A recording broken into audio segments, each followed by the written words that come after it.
Kalwakurthy MLA Kasireddy Narayana Reddy Congress party నుంచి ప్రాతినిధ్యం వహిస్తున్నారు. నాటి ఎన్నికల్లో అంటే 2023 ఎన్నికల్లో కసిరెడ్డికి వచ్చినటువంటి ఓట్ల శాతం చూద్దాం. ఓట్ల శాతం ఎంత అంటే 37.41% ఓట్ షేర్తో ఆయన విజయం సాధించారు. మెజారిటీ ఎంత 2023లో వచ్చినటువంటి మెజారిటీ ఎంత అంటే 5,410 ఓట్లు. సో అంత మెజారిటీతో ఆయన గెలుపొందారు. సో కల్వకుర్తి నియోజకవర్గంలో ఇప్పుడు కసిరెడ్డి నారాయణ రెడ్డికి జనాదరణ ఎంత ఉంది, ఆయన పనితీరు పైన జనం ఏమనుకుంటున్నారు, జనం ఇచ్చినటువంటి స్కోర్ ఏంటి, వాళ్ళ ఒపీనియన్స్ ఏంటి, బిగ్ టీవీ సర్వేలో ఏం తేలిందో మనం చూద్దాం. ఒకసారి అసెంబ్లీ హాజరు చూద్దాం. అసెంబ్లీ 55 రోజులు అసెంబ్లీ నడిస్తే ఆయన హాజరైంది 36 రోజులు మాత్రమే. అంటే 19 డేస్ ఆయన హాజరు కాలేదు. ఇది కొంచెం బ్యాడ్ ప్రెజెన్స్ అని చెప్పొచ్చు. ఇక పూర్తిగా ఆయన హాజరు శాతాన్ని కూడా పెంచుకోవాల్సినటువంటి అవసరం ఉంటుంది. అయితే కసిరెడ్డికి ఎటువంటి ప్లస్ పాయింట్స్ చెప్పారు కసిరెడ్డి గురించి ఆ నియోజకవర్గ ప్రజలు? ప్లస్ పాయింట్స్ మనం చూద్దాం. ప్లస్ పాయింట్స్ చూస్తున్నాం. కసిరెడ్డికి జనంలో పెరిగిన ఇమేజ్, సమస్యతో వస్తే వెంటనే పరిష్కారం చేస్తారనేది ఒకటి ఉంది. కసిరెడ్డి మొదటి నుంచి జనంలో ఉంటూ వస్తున్నారు. ఆయన గతంలో కూడా అంటే 2023లో కాంగ్రెస్ పార్టీలో జాయిన్ అయ్యారు, ఎలక్షన్స్ కంటే బిఫోర్. కానీ అప్పటికే ఆయన బీఆర్ఎస్ నుంచి ఎమ్మెల్సీగా కొనసాగుతున్నారు. సో ఎమ్మెల్సీగా ఉండగానే బీఆర్ఎస్ పార్టీకి రాజీనామా చేసి అప్పుడు కాంగ్రెస్లో జాయిన్ అయ్యారు. వెంటనే టికెట్ తీసుకున్నారు, ఎమ్మెల్యేగా గెలిచారు. సో అప్పటి నుంచి జనంలో ఉంటున్నారు, ఇమేజ్ అయితే పెరిగింది. ఏడాదిన్నరలో చాలా వరకు మార్పు తీసుకొచ్చే ప్రయత్నం జరిగింది అనేది ఒకటి కనిపిస్తుంది. నెక్స్ట్, పట్టాలెక్కిన కల్వకుర్తి అభివృద్ధి, రోడ్లు, హాస్పిటళ్ళు, స్కిల్ సెంటర్లు ఏర్పాటు చేస్తున్నారు. కసిరెడ్డి పట్ల క్యాడర్ కూడా సాటిస్ఫాక్షన్గానే ఉన్నారు. నెక్స్ట్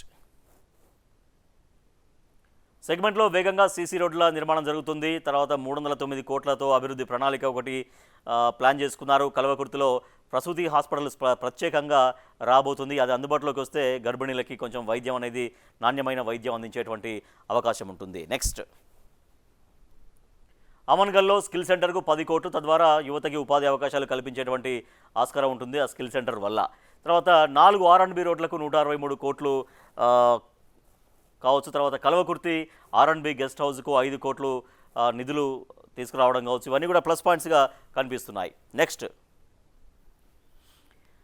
పంచాయతీ రోడ్లకు 78 కోట్లు, 5 హై లెవెల్ వంతెనలకు 15 కోట్లు, మాడుగుల ప్రభుత్వ స్కూల్కు 8.3 కోట్లు. ఇవన్నీ కూడా నియోజకవర్గ డెవలప్మెంట్ కోసం చాలా వరకు ఉపయోగపడుతుంటాయి నిధులు తీసుకురావడం అనేది. Next plus points, Madugula drainage పనుల కోసం 7.75 కోట్లు, అలాగే తలకొండపల్లి మండలంలో ఇంటిగ్రేటెడ్ స్కూల్ ఏర్పాటు చేసే కోసం ఇవన్నీ ప్లస్ పాయింట్స్గా కనిపించినాయి.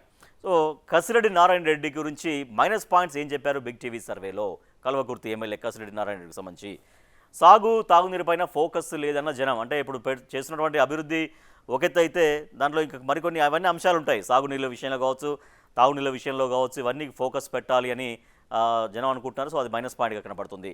మీర్ కెనాల్ పైన ఫ్లైఓవర్ హామీ ఏదన్నా జనం. మీర్ కెనాల్ అనేది ఇప్పుడు కల్వకుర్తి కాబట్టి Mahatma Gandhi Kalwakurthy lift irrigation scheme ఉంటుంది అక్కడే కాబట్టి దానిపైన దానికి సంబంధించినటువంటి కాల్వే మీర్ కాలువ, మీర్ కెనాల్. సో మీర్ కెనాల్ పైన ఒక ఫ్లైఓవర్ ఏర్పాటు చేస్తామనేది ఆయన హామీ ఇచ్చారు.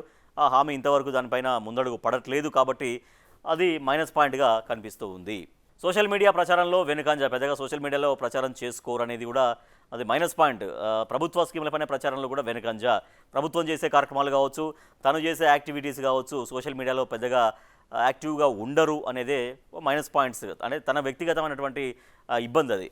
ఇక మైనస్ పాయింట్స్ చూసాం, ప్లస్ పాయింట్స్ చూసాం. జనం ఏం కోరుకుంటున్నారు, కల్వకుర్తి జనం ఏం కోరుకుంటున్నారు అలా ఎమ్మెల్యే దగ్గర నుంచి? పాడి రైతుల పెండింగ్ బిల్లులు ఇవ్వాలి. పాడి రైతులు చాలా వరకు అలా బిల్లులు క్లియర్ కాక చాలామంది ఎదురు చూస్తున్నారు. సో ఆ మధ్యకాలంలో అయితే వాళ్ళు మొత్తం పాలు కింద పారబోసి మరి నిరసన తెలిపారు, మా పెండింగ్ బిల్లులు మాకు ఇవ్వాలి అని. విద్యుత్ కోతలు ఉంటున్నాయి, అవి తగ్గించాలి. మిషన్ భగీరథ నీటి సరఫరా పెంచాలి అనేది కూడా జనం కోరుకుంటున్నారు. నెక్స్ట్, వెల్లండి మండలంలో సాగునీళ్ళు లేక సమస్యలు వస్తున్నాయి. వెల్లండిలో అలాగే కల్వకుర్తి లిఫ్ట్ పనులు వేగవంతం చేయాలి. కల్వకుర్తి లిఫ్ట్ ఇరిగేషన్ పనులు అనేవి ఆ ఏరియాకి సంబంధించినటువంటి పనులు, దాన్ని వేగవంతంగా చేయాలనేది జనం కోరుకుంటున్నారు. సో కల్వకుర్తి ఎమ్మెల్యే కసిరెడ్డి నారాయణ రెడ్డికి సంబంధించినటువంటి ప్లస్ పాయింట్స్ చూసాం, మైనస్ పాయింట్స్ చూసాం, జనం ఏం కోరుకుంటున్నారో చూసాం. సో మరి బిగ్ టీవీ సర్వేలో వచ్చినటువంటి రిజల్ట్ ఏందో చూద్దాం. రిజల్ట్ స్కోర్ చూస్తున్నాం.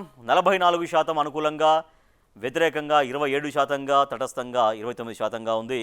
సో అనుకూలం అయితే అంటే ఓకే బెటర్గా ఉన్నప్పటికీ కూడా తక్కువనే అని చెప్పాలి. తక్కువగా అనిపిస్తుంది. 50% లోపే ఉంది. 44% మాత్రమే అనుకూలత కనిపిస్తోంది. అట్ ద సేమ్ టైం 27% వ్యతిరేకత, తటస్థం 29. ఈ రెండు కూడా ఉండాల్సిన దానికంటే ఎక్కువగానే కనిపిస్తున్నాయి. సో వీటిలో వ్యతిరేకతను తగ్గించుకోవాలి, తర్వాత తటస్థాన్ని తగ్గించుకోవాలి, తద్వారా అనుకూలతలు పెంచుకునేటువంటి అవకాశం ఉంటుంది. సో ప్రజలకు అనేక హామీలు ఇచ్చి ఉన్నారు, లేదంటే ప్రజలు అనేక అంశాల గురించి వెయిట్ చేస్తున్నారు.